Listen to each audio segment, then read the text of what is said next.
Hi friends, good morning. ಇವತ್ತು ಬೆಳಗ್ಗೆನೇ ಎದ್ದು ಏನು ಟಿಫಿನ್ ಮಾಡೋದು ಅಂತ ಗೊತ್ತಾಗಿಲ್ಲ ನನಗೆ. ಸೊ ಫ್ರಿಜ್ಜಲ್ಲಿ ಏನಾದರೂ ತರಕಾರಿ ಇರುತ್ತಾ ಅಂತ ನೋಡಿದೆ. ನನಗೆ ಸಿಕ್ಕಿದ್ದು ಪಡ್ಲಕಾಯಿ. ಸೊ ಪಡ್ಲಕಾಯಿ ಪಲ್ಯ ಮತ್ತು ಚಪಾತಿ ಮಾಡೋಣ ಅಂತ ಹೇಳ್ಬಿಟ್ಟು ಪಡ್ಲಕಾಯಿ ತೊಗೊಂಡು ಈ ರೀತಿ ಸಣ್ಣ ಸಣ್ಣದಾಗಿ ಹೆಚ್ಚಿ ರೆಡಿ ಮಾಡ್ಕೊತಾ ಇದ್ದೀನಿ ಪಲ್ಯಕ್ಕೆ. ನೋಡಿ, ಈ ರೀತಿ ಸಣ್ಣ ಸಣ್ಣದಾಗಿ ಹೆಚ್ಕೊಂಡು ತೊಳೆದು ಇಟ್ಕೊತಾ ಇದ್ದೀನಿ ಪಡ್ಲಕಾಯಿನ. ಇಲ್ಲಿ ಬಾಣಲಿ ಇಟ್ಟು ನಾನಿಲ್ಲಿ ಪ್ಯೂರ್ ಕಡಲೆಕಾಯಿ ಎಣ್ಣೆನ ಯೂಸ್ ಮಾಡ್ತಾಯಿದ್ದೀನಿ.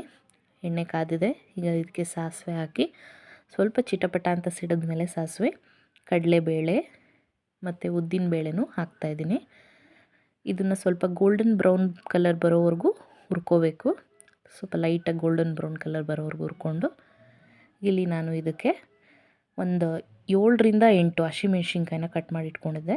ಅದನ್ನು ಆ್ಯಡ್ ಮಾಡಿ ಸ್ವಲ್ಪ ಹುರ್ಕೋಬೇಕು. ಸೊ ಇವಾಗ ನಾನು ಕರಿಬೇವು ಹಾಕ್ತಾಯಿದ್ದೀನಿ. ಇದನ್ನು ಸ್ವಲ್ಪ ಹುರ್ಕೋಬೇಕು. ಇದಾದಮೇಲೆ ಇಲ್ಲಿ ನಾನು ಈರುಳ್ಳಿ ಆ್ಯಡ್ ಮಾಡ್ತಾಯಿದ್ದೀನಿ. ಈರುಳ್ಳಿ ಆ್ಯಡ್ ಮಾಡಿ ಸ್ವಲ್ಪ ಅದನ್ನು ಎಣ್ಣೆಲಿ ಫ್ರೈ ಮಾಡ್ಕೋಬೇಕು. 2 ಈರುಳ್ಳಿ ಕಟ್ ಮಾಡ್ಕೊಂಡಿದ್ದೀನಿ. ಈರುಳ್ಳಿ ಸ್ವಲ್ಪ ಬೇಯಬೇಕು.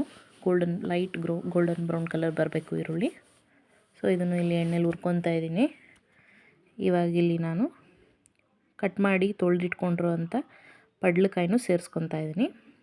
ನೋಡಿ, ಎಷ್ಟು ಫ್ರೆಶ್ ಆಗಿದೆ ಅಲ್ವಾ ಪಡ್ಲಕಾಯಿ. ತುಂಬ ಚೆನ್ನಾಗಿರುತ್ತೆ ಫ್ರೆಂಡ್ಸ್ ಈ ಪಲ್ಯ. ನೋಡಿ, ಚೆನ್ನಾಗಿ ಮಿಕ್ಸ್ ಮಾಡಿಕೊಂಡು ಪಡ್ಲಕಾಯಿನ ಎರಡು ನೀಟಾಗೆಲ್ಲ ಮಿಕ್ಸ್ ಮಾಡ್ಕೋಬೇಕು ಪಡ್ಲಕಾಯಿ. ಇವಾಗ ಇಲ್ಲಿ ನಾನು ಇದಕ್ಕೆ ಸ್ವಲ್ಪ ಸಾಲ್ಟ್ ಹಾಕ್ತಾಯಿದ್ದೀನಿ. ಇದು ಪ್ಯೂರ್ ರಾಕ್ ಸಾಲ್ಟ್ ಇದು.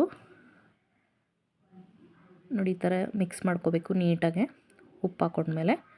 ಇವಾಗ ಇಲ್ಲಿ ನಾನು 1 ಲೋಟ ನೀರು ಆ್ಯಡ್ ಮಾಡ್ತಾಯಿದ್ದೀನಿ. ಸೊ ಅದು ಬೇಯಬೇಕಲ್ವ ಪಡ್ಲಕಾಯಿ. 1 ಲೋಟ ನೀರು ಆ್ಯಡ್ ಮಾಡಿದ್ಮೇಲೆ ನೀಟಾಗಿ ಮಿಕ್ಸ್ ಮಾಡಿಕೊಂಡು ನೀಟಾಗಿ ಈ ರೀತಿ ಮಿಕ್ಸ್ ಮಾಡಿಕೊಂಡು ಪ್ಲೇಟ್ನ ಮುಚ್ಚಿ 5 ಮಿನಿಟ್ಸ್ ಇದನ್ನು ಬೇಯಕ್ಕೆ ಬಿಡೋಣ. ನೋಡಿ, 5 ಮಿನಿಟ್ಸ್ ಆಗಿದೆ. ಇವಾಗ ಓಪನ್ ಮಾಡಿ ನೋಡ್ತೀನಿ ಏನಾಗಿದೆ. ಸೊ ಪಡ್ಲಕಾಯಿ ಬೇಯ್ತಾ ಇದೆ. ನೋಡಿ, ನೀಟಾಗಿ ಕುಕ್ ಆಗ್ತಾಯಿದೆ ಪಡ್ಲಕಾಯಿ. ಇವಾಗ ಇಲ್ಲಿ ನಾನು ಮತ್ತೆ ಇನ್ನೊಂದು ಸರಿ ನೀಟಾಗಿ ಮಿಕ್ಸ್ ಮಾಡಿಕೊಂಡು ಸ್ಲಿಮ್ ಇಟ್ಟಿದ್ದೀನಿ ಗ್ಯಾಸ್ನ. ಒಂದು 10 ಮಿನಿಟ್ಸ್ ಸ್ಲಿಮ್ಮಲ್ಲಿಟ್ಟರೆ ನೋಡಿ, ಇವಾಗ 10 ಮಿನಿಟ್ಸ್ ಆದಮೇಲೆ ರೆಡಿಯಾಗಿದೆ. ಇವಾಗ ನಾನಿಲ್ಲಿ ತುರಿದಿಟ್ಕೊಂಡಿರೋಂಥ ಕಾಯಿನ ಆ್ಯಡ್ ಮಾಡ್ತಾಯಿದ್ದೀನಿ. ಕಾಯಿನ ಆ್ಯಡ್ ಮಾಡಿ ನೀಟಾಗಿ ಒಂದು ಮಿಕ್ಸ್ ಕೊಟ್ಕೋಬೇಕು. ಆಮೇಲೆ ಇಲ್ಲಿ ನಾನು ಸ್ವಲ್ಪ ಕೊತ್ತಂಬರಿ ಕಟ್ ಮಾಡಿ ಹಾಕ್ಕೊತಾ ಇದ್ದೀನಿ. ಇವಾಗ ನೀಟಾಗೆಲ್ಲ ಮಿಕ್ಸ್ ಮಾಡಿಕೊಂಡು ಸೊ ಇವಾಗ ರೆಡಿ ಆಯಿತು ಪಡ್ಲಕಾಯಿ ಪಲ್ಯ. ನೋಡಿ, ಎಷ್ಟು ಚೆನ್ನಾಗಿ ಕಾಣ್ತಾ ಇದೆ ಅಲ್ಲ, ಕಲರ್ಫುಲ್ಲಾಗಿ ಕಾಣ್ತಾ ಇದೆ. ಇವಾಗ ಇದ್ರ ಜೊತೆ ನಾನು ಬಿಸಿ ಬಿಸಿ ಚಪಾತಿನ ಸರ್ವ್ ಮಾಡ್ತಾಯಿದ್ದೀನಿ. ನಾನಂತೂ ತಿಂದೆ, ತುಂಬ ಚೆನ್ನಾಗಿತ್ತು. ನೀವು ಟ್ರೈ ಮಾಡ್ತೀರಾ ಅಲ್ವಾ? ಟ್ರೈ ಮಾಡಿ ತಿಂದ್ಬಿಟ್ಟು ನನಗೆ ಕಮೆಂಟಲ್ಲಿ ತಿಳಿಸಿ.